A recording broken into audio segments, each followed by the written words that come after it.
वैशाख मास महात्म अध्याय 2। जय श्री राधा कृष्ण। पुराणों में वर्णित है कि वैशाख माह में पूजा अर्चना और स्नान करने से श्री हरि को बड़ी सरलता से प्राप्त किया जा सकता है और आपके लिए उन्हें प्राप्त करना और भी आसान है, क्योंकि आप पर श्री कृष्ण की साक्षात कृपा है। तभी आप ये वैशाख मास महात्म को सुन पा रहे हो। अब इस कृपा को बढ़ाते हुए ज्यादा से ज्यादा नाम जाप करना और अब प्रेम मन और भाव से इस वैशाख मास महात्म को सुनो। अब गणेश जी महाराज और अपने गुरुदेव को याद करते हुए वैशाख मास महात्म का दूसरा अध्याय सुनते हैं। मंगलकारी देव तुम, मंगल करो गणेश, जगवंदन तुमरे करे, काटो सबके कलेश। बोलो गणेश जी महाराज की जय। गुरु मन में बैठत सदा, गुरु है भ्रम का काल, गुरु अवगुण को मेटता, मिटे सभी भ्रम जाल। बोलो गुरुदेव महाराज की जय। वैशाख मास महात्म के पहले अध्याय में श्री सूत जी महाराज सभी ऋषियों के पूछने पर उन्हें नारद मुनि द्वारा सुनाया हुआ वैशाख महात्म सुना रहे हैं। सूत जी ने प्रथम अध्याय में उन्हें वैशाख मास का महत्व और स्नान नियम बताए। अब आज इस दूसरे अध्याय में विविध वस्तुओं के दान का महत्व तथा वैशाख स्नान के नियम बता रहे हैं। शुरू करते हैं। नारद जी के श्रीमुख से वैशाख मास की श्रेष्ठता और उसमें जल, छत्र, पादुका और अन्न आदि दानों की महिमा सुनकर राजा अम्बरीश बहुत प्रसन्न हुए। वो हाथ जोड़ते हुए नारद जी से बोले, हे मुनि श्रेष्ठ, यदि माधव मास सबसे श्रेष्ठ और भगवान लक्ष्मीपति को सबसे अधिक प्रिय है तो कृपया करके इस समय में स्नान करने की क्या विधि है? वैशाख मास में किस वस्तुओं का दान करना चाहिए? कौन सी तपस्या तथा किस देवता का पूजन करना चाहिए? कृपया ये सब मुझे विस्तार पूर्वक बताएं। नारद मुनि बोले, हे राजन, मैं तुम्हें सबसे पहले दान करने योग्य चीजों की व्याख्या करता हूँ, क्योंकि शुभ कर्म बढ़ाने का सबसे आसान उपाय है सुपात्र को दान करना। वैशाख मास में जो मनुष्य श्रेष्ठ ब्राह्मण को पलंग दान करता है, ब्राह्मण को उस पर सुख से सुलाकर ठंडी ठंडी हवा करता है, तो उस मनुष्य का शरीर हमेशा निरोगी रहता है। नारद जी कहते हैं, वैशाख मास में धूप से तपे और थके मांदे ब्राह्मणों को श्रम नाशक सुखद पलंग देकर मनुष्य कभी जन्म मृत्यु आदि के कलेशों से कष्ट नहीं पाता। उस पलंग पर ब्राह्मण के शयन करने से जीवन भर के जाने अनजाने में किए हुए पाप नष्ट हो जाते हैं। जो मनुष्य वैशाख मास में तकिए का दान करता है वो 7 जन्मों तक सुख भोगता है, फिर अपने 7 कुलों को लेकर मोक्ष को प्राप्त होता है। जो वैशाख मास में पहनने के लिए कपड़े और बिछावन देता है वो उसी जन्म में सभी भोगों से संपन्न हो जाता है और समस्त पापों से रहित हो ब्रह्म निर्वाण यानी मोक्ष को प्राप्त होता है। यहाँ आपकी जानकारी के लिए बता दूं, बिछावन मतलब बिछाने या लेटने के लिए इस्तेमाल होने वाली चीजें, जैसे बिस्तर, चादर, गद्दा वगैरह। अच्छा, इसके बाद नारद मुनि पुनः बोले, हे राजेंद्र, जो मनुष्य वैशाख मास में शय्या दान करते हैं वो इसी जन्म में सभी सुखों को भोगते हैं। उनके कुल की वृद्धि होती है, कोई रोग नहीं होता, उन्हें बड़ी आयु, निरोग्यता, यश और धैर्य मिलता है। इस मास में दान आदि करने का अपार फल होता है। जो तिनके की बनी या अन्य खजूर आदि के पत्तों की बनी हुई चटाई दान करता है उसकी उस चटाई पर साक्षात भगवान विष्णु शयन करते हैं। चटाई देने वाला बैठने और बिछाने आदि में सब ओर से सुखी रहता है। जो सोने के लिए चटाई और कंबल देता है वो संचित पापों से मुक्त हो जाता है, क्योंकि निंद्रा से दुख का नाश होता है, निंद्रा से थकावट दूर होती है और वो निंद्रा चटाई पर सोने वाले को सुखपूर्वक आ जाती है। हे राजन, जो वैशाख में कंबल का दान करता है वो अकाल मृत्यु से छूटकर 100 वर्ष तक जीवित रहता है। धूप से कष्ट पाए हुए ब्राह्मण को जो पतला वस्त्र दान करता है वो पूर्ण आयु और परलोक में उत्तम गति को पाता है। कपूर भीतर की गर्मी को दूर करता है, इसलिए जो कोई कपूर का दान ब्राह्मण को देता है उसे मोक्ष मिलता है और दुखों का नाश होता है। जो ब्राह्मण को फूल और रोली यानी कुमकुम देता है वो लौकिक भोगों का भोग करके मोक्ष को प्राप्त होता है। जो खस, कुशा और जल से सुगंध युक्त चंदन देता है वो सब भोगों में देवताओं की सहायता पाता है तथा उसके पाप और दुख की हानि होकर परम आनंद की प्राप्ति होती है। वैशाख के धर्म को जानने वाला जो पुरुष गोरोचन और कस्तूरी का दान करता है वो तीनों तापों से मुक्त होकर परम शांति को प्राप्त होता है। यहाँ मैं आपकी जानकारी के लिए बता दूं, गोरोचन पीले रंग का एक सुगंधित रसायन होता है जो गाय के पित्त से निकलता है और कस्तूरी नर हिरण की नाभि के पास की थैली में पाया जाने वाला एक सुगंधित पदार्थ होता है। ये बाजार में आपको बड़ी आसानी से मिल जाता है। इसके अलावा जो विश्रामशाला बनवाकर प्याऊ सहित ब्राह्मण को दान करता है वो तीनों लोकों का राजा होता है। जो सड़क के किनारे बगीचा, पोखर, कुआं और मंडप बनवाता है वो धर्मात्मा होता है, उसे पुत्रों की भी आवश्यकता नहीं रहती। उत्तम शास्त्रों को सुनना, तीर्थ यात्रा, सत्संग, जलदान, अन्नदान, पीपल का वृक्ष लगाना तथा पुत्र, ये 7 प्रकार की संतान देवताओं ने कही है। इसलिए संतान की इच्छा करने वालों को ये कर्म अवश्य ही करने चाहिए। जो वैशाख मास में तापनाशक छाछ का दान करता है वो इस पृथ्वी पर विद्वान और धनवान होता है। धूप के समय मट्ठे के समान कोई दान नहीं है, इसलिए रास्ते के थके मांदे ब्राह्मण को मट्ठा देना चाहिए। जो वैशाख मास में धूप की शांति के लिए दही और खांड दान करता है तथा विष्णु प्रिय वैशाख मास में जो स्वच्छ चावल देता है वो पूर्ण आयु और संपूर्ण यज्ञों का फल पाता है। जो मनुष्य ब्राह्मण के लिए गौ का घी दान करता है वो अश्वमेध यज्ञ का फल पाकर विष्णु लोक में आनंद का अनुभव करता है।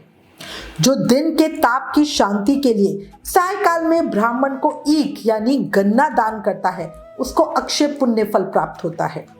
जो वैशाख मास में शाम को ब्राह्मण के लिए फल और शरबत देता है उससे उसके पितरों का निश्चय ही अमृत पान का अवसर मिलता है। जो वैशाख के महीने में पके हुए आम के फल के साथ शरबत देता है उसके सारे पाप निश्चय ही नष्ट हो जाते हैं। जो वैशाख की अमावस्या को पितरों के उद्देश्य से कस्तूरी, कपूर, बेला और खस आदि से बना शरबत से भरा हुआ घड़ा दान करता है वो 96 श्राद्ध करने का पुण्य फल पाता है। चंदन के दान से हड्डियों का दुख दूर हो जाता है। जो जल से भीगी चंपा और कुशा का दान करता है वो सब पापों से मुक्त हो जाता है। इतना कह के नारद मुनि कुछ क्षण रुके और फिर पुनः बोली, हे राजन, अब मैं तुम्हें वैशाख स्नान की विधि बताता हूँ, ध्यान पूर्वक सुनो।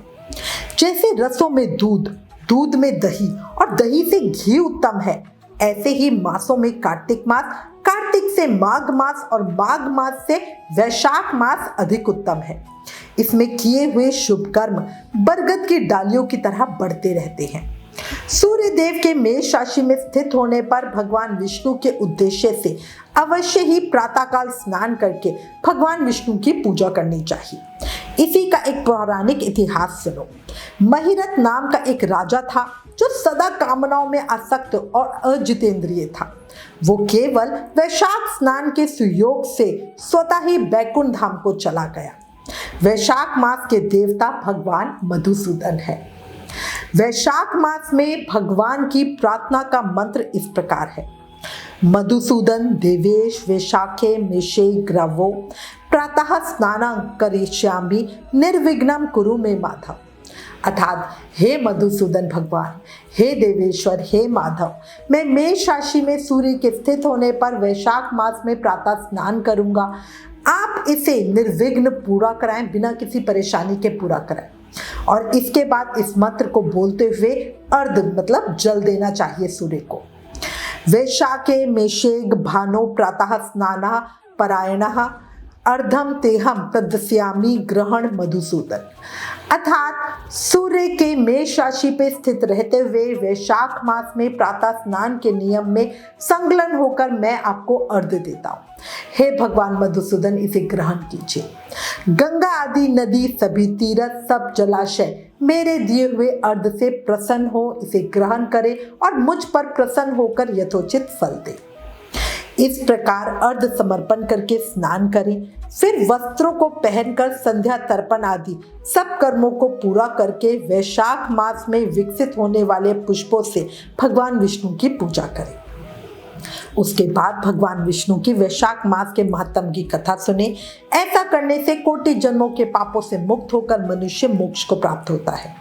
जो वैशाख मास में तुलसी दल से भगवान विष्णु की पूजा करता है वो विष्णु जी की सायुज्य मुक्ति को पाता है।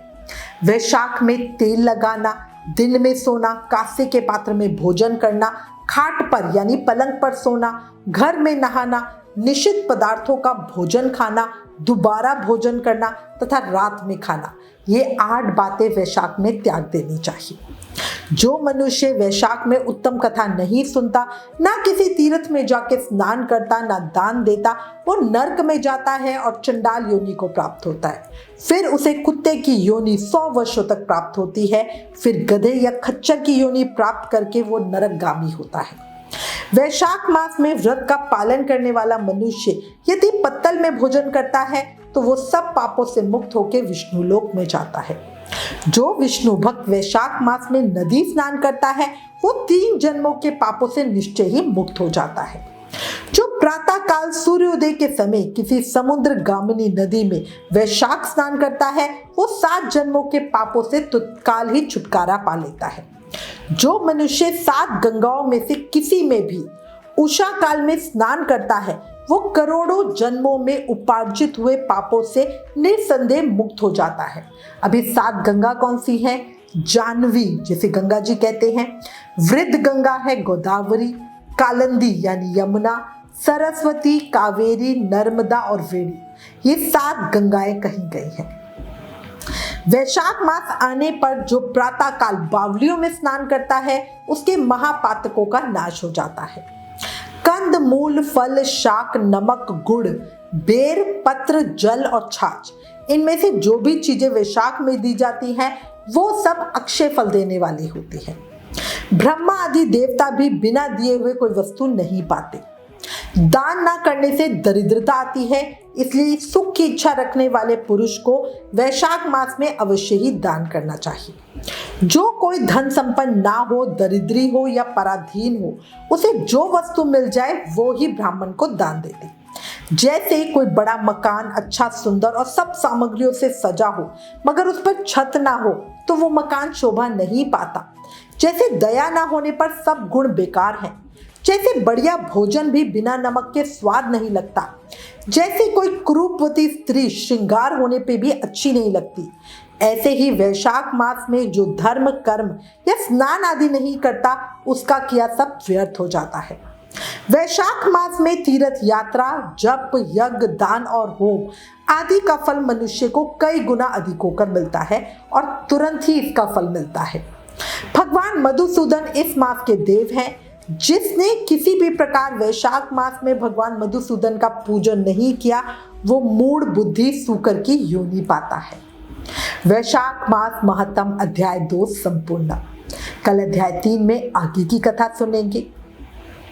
देखो, इस अध्याय में बहुत सुंदर वैशाख स्नान का हमें फल बताया गया है, साथ ही किस चीज को दान करने का क्या फल मिलता है वो भी बताया गया है।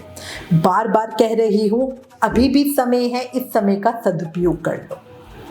और अंत में मनुष्य जीवन मिलना बहुत मुश्किल है, याद कर लो।